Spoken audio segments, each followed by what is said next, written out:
4 જૂનની સૌ લોકો રાહ જોઈને બેઠા છે। લોકસભાની ચૂંટણીનું પરિણામ આ વખતે કેવું આવશે તેના ઉપર સૌની નજર રહેલી છે। શું આ વખતે પણ 2019ની જેમ ભાજપ આ વખતે પણ 26માંથી 26 સીટ લઈને જાય છે કે પછી ક્યાંક કોંગ્રેસના ફાળે પણ સીટો જઈ શકે એમ છે।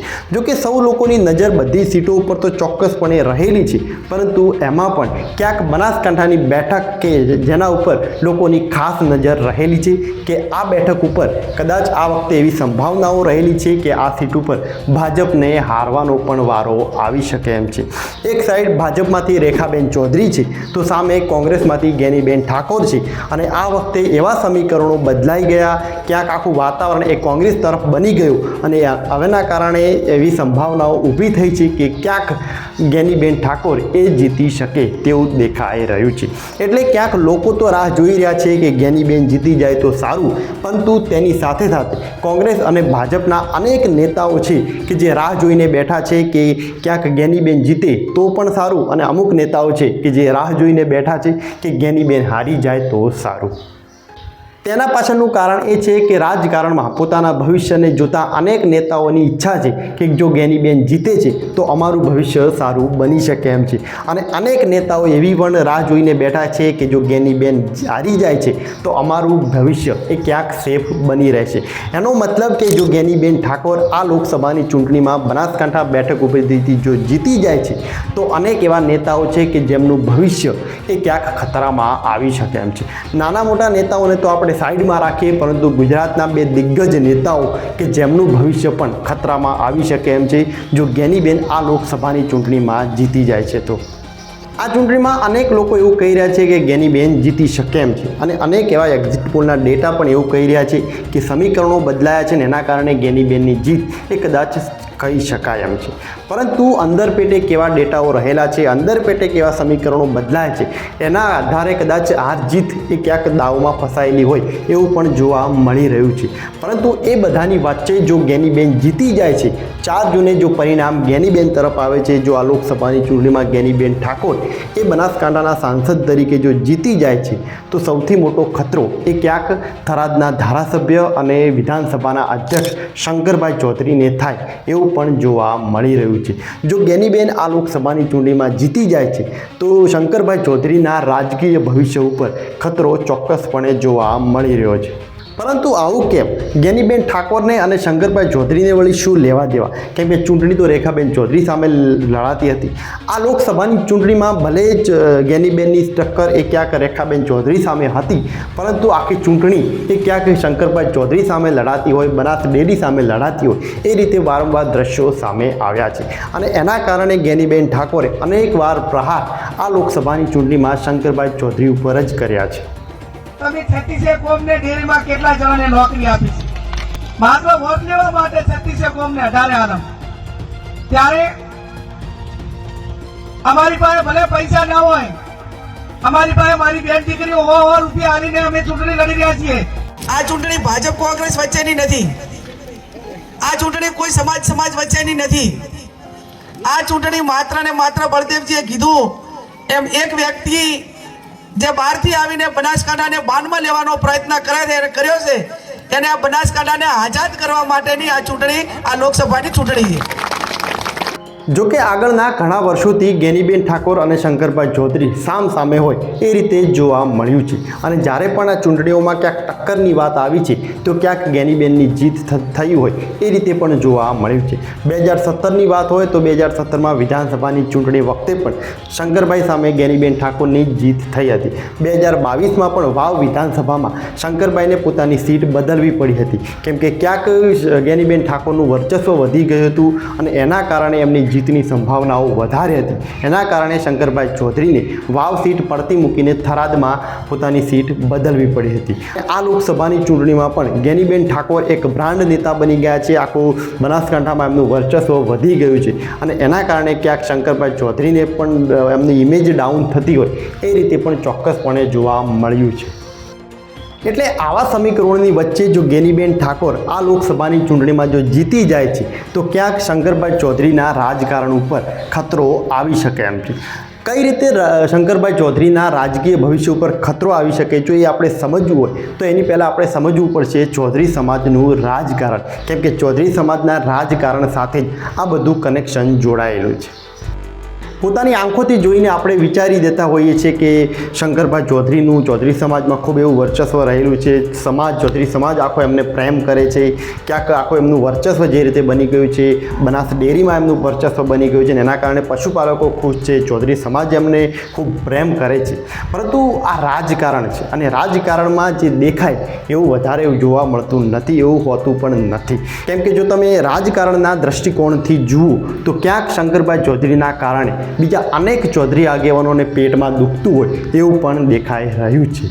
અને એના કારણે જો જ્ઞાનીબેન ઠાકોર જો જીતી જાય છે તો બીજા અનેક ચૌધરી આગેવાનો કે જેમનું રાજકીય ભવિષ્ય ક્યાંક શંકરભાઈ ચૌધરીના કારણે નથી બનતું એમાં એમને મદદ મળી શકે એમ છે. એના કારણે ક્યાંક તેઓ ખુશ થતા હોય એ રીતે પણ જોવા મળી રહ્યું છે.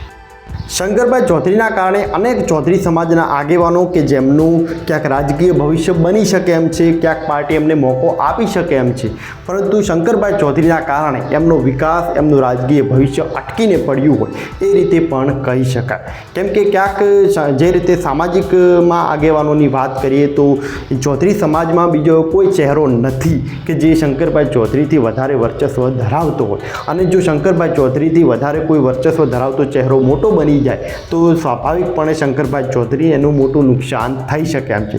એટલે ક્યાંક અંદર પેટે શંકરભાઈ ચૌધરી કોઈ બીજા અન્ય ચહેરાને આગળ આવવા દેતા નથી.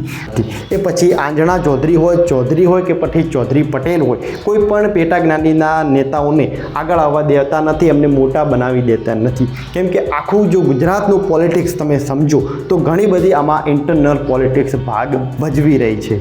કેમ કે રાજકારણમાં વાતો તો વિકાસની થતી હોય કે સમાજને સાથે મળીને આપણે બધા સમાજનો વિકાસ કરીએ, પરંતુ રાજકારણમાં એવું હોતું નથી.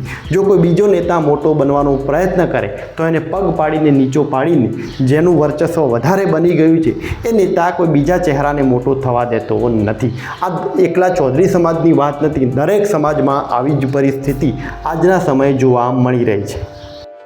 100% પુષ્ટિ તો હું ન કરી શકું, પરંતુ જો સંભાવનાની દ્રષ્ટિએ તમે જુઓ તો પૂર્વ સાંસદ હરિભાઈ ચૌધરીનું રાજકીય ભવિષ્ય જો ખતમ કરી દીધું હોય તો ક્યાંક એમાં શંકરભાઈ ચૌધરીનો હાથ હોય એની પણ સંભાવનાઓ રહેલી છે. પૂર્વ સાંસદ પરબતભાઈ પટેલનું પણ રાજકીય ભવિષ્ય જો કોઈએ ખતમ કર્યું હોય એમાં પણ શંકરભાઈ ચૌધરીનો હાથ હોય એમાં પણ જોવા મળી રહ્યું છે. કેમ કે પરબતભાઈ પટેલનો પુત્ર શૈલેષ પટેલ કે જેમનું થરાદ વિધાનસભામાં સારું એવું વર્ચસ્વ બની શકે એમ હતું, પરંતુ હવે ત્યાં થરાદના ધારાસભ્ય તરીકે શંકરભાઈ ચૌધરી છે તો એમનું રાજકીય ભવિષ્ય ઉપર ખતરો છે. એનું પણ કારણ શંકરભાઈ ચૌધરી હોઈ શકે તેની પણ સંભાવનાઓ રહેલી છે. વાત કરીએ વિપુલ ચૌધરીની તો વિપુલ ચૌધરીના રાજકીય ભવિષ્ય ઉપર પણ ક્યાંક ખતરો એ ક્યાંક શંકરભાઈ ચૌધરી જ હોય એ પણ વાત ક્યાંક સાચી હોય એવું પણ કહી શકાય એમ છે. એટલે ચૌધરી સમાજમાં પણ અનેક એવા નેતાઓ હતા કે ક્યાંક એમનું રાજકીય ભવિષ્ય બની શકે એમ છે, પાર્ટી એમને મોકો આપી શકે એમ છે, પરંતુ વચ્ચે ક્યાંક શંકરભાઈ ચૌધરી આવી જાય છે. અને જો શંકરભાઈ ચૌધરી સમાજના નાના મોટા આગેવાનોને જો મોટા બનાવવાનો પ્રયત્ન કરે તો સૌથી મોટું નુકસાન એમને જ થઈ શકે એમ છે. કેમ કે ભાજપમાં પણ અનેક એવા નેતાઓ છે કે જે રાહ જોઈને બેઠા છે કે ચૌધરી સમાજમાં બીજો અન્ય કોઈ ચહેરો મોટો બની જાય તો તરત જ આપણે એમને મોટા બનાવીને શંકરભાઈને હંમેશા માટે દબાવી દઈએ. કેમ કે શંકરભાઈ ચૌધરીનું વર્ચસ્વ વધારે છે, તેનું નુકસાન બીજા અનેક નેતાઓને છે અને એમને અનેક નેતાઓને પેટમાં પણ દુખી રહ્યું છે. અને એના કારણે જ શંકરભાઈ ચૌધરીએ આ લોકસભાની ચૂંટણીમાં બનાસકાંઠાની બેઠક ઉપર રેખાબેન ચૌધરીને ટિકિટ અપાવી કે જેથી રેખાબેન ચૌધરી એ માત્ર શંકરભાઈ ચૌધરીની કઠપુતળી બનીને કામ કર્યા કરે. આ રીતનું રહેલું છે ચૌધરી સમાજનું રાજકારણ. જો ચૌધરી સમાજના નેતાઓને જો ફાયદો કરવો હોય તો એમને જ્ઞાનીબેનને જીતાડવાથી ફાયદો થઈ શકે એમ છે. અને એના કારણે ચૌધરી સમાજના મતદાનને તોડવાનો પણ ક્યાંક અંદર પેટે પ્રયત્ન થઈ રહ્યો છે. એટલે જ એનામાં એક એવી વાતો થઈ રહી છે, એના પાછળના અમુક એવા કારણો જાણવા મળ્યા છે કે ક્યાંક ચૌધરી સમાજનું મતદાનમાં પણ 5%નું મતદાન એ ક્યાંક જ્ઞાનીબેન તરફ ગયું હોય એવી પણ સંભાવનાઓ રહેલી છે. હજી જ્ઞાનીબેન જીત્યા નથી તો પણ તમે જુઓ કે કઈ પ્રકારનું એક જ્ઞાનીબેનનું આખું વર્ચસ્વ બની ગયું છે. દરેક જગ્યાએ જ્ઞાનીબેનનું આખું નારા લાગી રહ્યા છે. આ તો હજી જીત પહેલાંની વાત છે. એક બ્રાન્ડ નેતા બની ગયા છે. જો જ્ઞાનીબેન આ લોકસભાની ચૂંટણીમાં જો જીતી જાય છે તો વિપક્ષી નેતાઓના એક બ્રાન્ડ નેતા બની જશે. એક મહિલા આગેવાન કે જે આખો પોતાના જ દમ પર પોતાના જ વર્ચસ્વના આધારે એક બ્રાન્ડ નેતા બની ગઈ છે. એટલે ક્યાંક આખા ગુજરાતમાં તમે જુઓ તો એક એવી મહિલાનો ચહેરો, એક એવી દિગ્ગજ નેતા જ્ઞાનીબેન બની શકે એમ છે કે જેના કારણે બીજા અનેક નેતાઓના રાજકીય ભવિષ્ય ઉપર ચોક્કસપણે ખતરો મંડરાતો હોય એવું ચોક્કસપણે જોવા મળી રહ્યું છે. અને એના કારણે જો જ્ઞાનીબેન જીતી જાય છે તો બીજા અનેક ચૌધરી સમાજના નેતાઓ કે જ્ઞાનીબેનના સહારે મોટો થવાનો પ્રયત્ન કરી શકે એમ છે. અને જ્ઞાનીબેન કદાચ એ ચહેરાઓને મોટા કરવામાં મદદ પણ કરી શકે એમ છે. કેમ કે જ્ઞાનીબેનને પણ એનો ફાયદો છે કે જો એ ચહેરાઓને મોટા બનાવી દેવામાં આવે, જો ચૌધરી સમાજને જો ડિવાઈડ કરવામાં આવે, એમની સાઈડ જો લઈ જવામાં આવે તો ક્યાંક શંકરભાઈ ચૌધરીનું વર્ચસ્વ ઘટી શકે એમ છે. અને જો શંકરભાઈ ચૌધરીનું વર્ચસ્વ ઘટી શકે એમ છે તો જ્ઞાનીબેનને પણ એનો ફાયદો થઈ શકે એમ છે. ચૌધરી સમાજના બીજા આગેવાનોને ફાયદો થઈ શકે એમ છે. અને ભાજપના પણ અનેક એવા નેતાઓ છે, દિગ્ગજ નેતાઓ, એમને પણ બહુ મોટો ફાયદો થઈ શકે એમ છે. એટલે આખા ગુજરાતમાં જો તમે એક ઇન્ટરનલ પોલિટિક્સ જુઓ તો ક્યાંક જ્ઞાનીબેનને જીતાડવામાં બીજેપીના અનેક નેતાઓ પણ ક્યાંક અંદર પેટે મદદ કરતા હોય એની પણ સંભાવનાઓ હોઈ શકે એવું પણ કદાચ એવી સંભાવના કહી શકાય એમ છે. જોકે આ સંભાવના છે, વાત સાચી કે ખોટી એનું કોઈ પુષ્ટિ નથી કરતા, પરંતુ સંભાવનાઓની દ્રષ્ટિએ આવું બધું પણ રાજકારણમાં હોઈ શકે તેવું પણ ચોક્કસપણે કહી શકાય. અને ઇન્ટરનલ પોલિટિક્સમાં શંકરભાઈનું વર્ચસ્વ ઘટાડવાથી બીજા અનેક નેતાઓને ફાયદો થઈ શકે એમ છે. કેમ કે શંકરભાઈ ચૌધરીનું વારંવાર એક અલગ જ પ્રકારનું આખું વર્ચસ્વ બની જાય છે અને એના કારણે શંકરભાઈ ચૌધરી એ ક્યાંક મુખ્યમંત્રીના પણ દાવેદાર હોય એવું ચોક્કસપણે જોઈ શકાય છે. અને એના કારણે ક્યાંક બીજા અનેક નેતાઓને પેટમાં દુખશે અને એના કારણે તેઓ શંકરભાઈ ચૌધરીનું વર્ચસ્વ ઘટાડવા જ્ઞાનીબેનને અને બીજા અનેક ચહેરાઓને મોટા બનાવવામાં પણ મદદ કરી શકે એમ છે. તો આ રીતે બનાસકાંઠાના રાજકારણમાં આ પ્રકારની સંભાવનાઓ રહેલી છે. પરંતુ આ તો માત્ર તો પાછળની સંભાવનાઓ છે. જો જ્ઞાનીબેન જીતી જાય તો જીતી જાય છે તો સ્વાભાવિકપણે શંકરભાઈ ચૌધરીના રાજકીય ભવિષ્ય ઉપર ખતરો આવી શકે તેની સંભાવનાઓ રહેલી છે. પરંતુ જો જ્ઞાનીબેન જીતી જાય તો શંકરભાઈને પોતાનું રાજકીય ભવિષ્યને સ્ટેબલ રાખવા માટે અનેક ઘણી મહેનત કરવી પડશે, અનેક એવા સમીકરણોને બદલાવવા પડશે, જાતિફેરના આધારે અનેક એવું રાજકારણ એમને રમવું પડશે કે જેથી તેઓ રાજકીય ભવિષ્યમાં જ્ઞાનીબેનને ટક્કર આપી શકે છે. 4 જૂને ખબર પડશે. 4 જૂને જ્યારે પરિણામ આવશે ત્યારે ખબર પડશે કે જ્ઞાનીબેન જીતે છે કે હારે છે. જો જીતી જાય છે તો એના પછીના સમીકરણો કઈ રીતની બદલાય છે, શંકરભાઈ ચૌધરી માટે કેવી પરિસ્થિતિઓ ઊભી થાય છે, આ બધા ઉપર સૌની નજર રહેલી છે. આ વાત તો ખાલી શંકરભાઈ ચૌધરી માટે જ હતી. જો જ્ઞાનીબેન ઠાકોર જો જીતી જાય છે તો સ્વાભાવિકપણે શંકરભાઈ ચૌધરીના રાજકીય ભવિષ્ય ઉપર ખતરો આવી શકે એમ છે. પરંતુ તેની સાથે સાથે આ લોકસભાની ચૂંટણીમાં જો જ્ઞાનીબેન ઠાકોર જો જીતી જાય છે તો દક્ષિણ ગાંધીનગરના ધારાસભ્ય અને ઠાકોર સમાજના આગેવાન અલ્પેશ ઠાકોરનું પણ રાજકીય ભવિષ્ય ખતરામાં આવી શકે એમ છે. હવે અલ્પેશ ઠાકોરનું રાજકીય ભવિષ્ય કઈ રીતે ખતરામાં આવી શકે એમ છે, કઈ રીતના આખા સમીકરણો બદલાઈ શકે એમ છે, કઈ રીતની આખું રાજકારણ રમાઈ રહ્યું છે એની ચર્ચા આ જ વિડીયોના ભાગ 2માં કરીશું. અને એ વિડીયો ક્યાંક જોવાનો બાકી ન રહી જાય એના માટે ચેનલને સબસ્ક્રાઈબ કરી દેજો કે જેથી અમે જ્યારે એ વિડીયો તમને મોકલીએ તો એ વિડીયો તમારા મોબાઈલમાં આપોઆપ આવી જાય. એના માટે ચેનલને સબસ્ક્રાઈબ કરીને જોતા રહો સચેત વિજય.